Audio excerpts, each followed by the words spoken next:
Welcome to the EdbMails GSOOT to IMAP migration, a step-by-step guide. EdbMails lets you migrate emails from GSOOT to IMAP servers while preserving folder hierarchy and data integrity.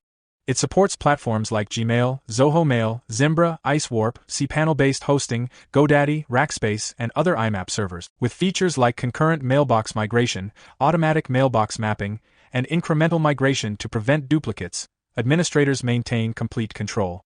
By connecting with the GSOOT Global Admin account, all users' mailboxes can be migrated without individual user email addresses and passwords. Now, let's walk through the step-by-step process of migrating GSOOT to IMAP using EdbMails. Download EdbMails from the official website. Click Download EdbMails. Click EdbMails Setup File. Complete the installation process on your system.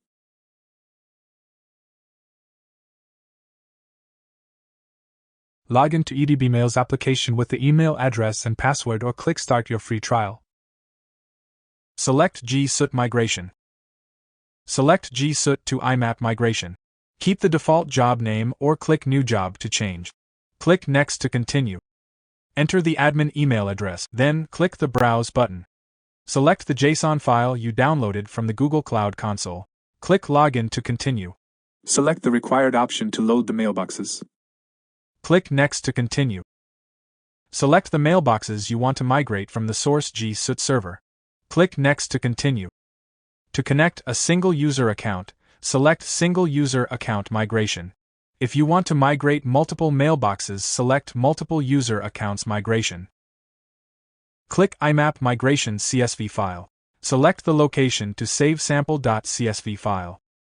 Open the downloaded CSV file, add multiple mailbox details, and save it. Click Load Modified CSV file. Select the modified CSV file. Click Open. Click Next to continue. Select the required mapping option. Click Continue. EdbMails automatically maps mailboxes between the source and target servers. Click Start Migration. Migration operation under progress. Upon migration completion, you will get the migration completion message. Click View Logs button to get the migration report. That's it. For hassle-free GSOOT to IMAP migration, visit edbmails.com today.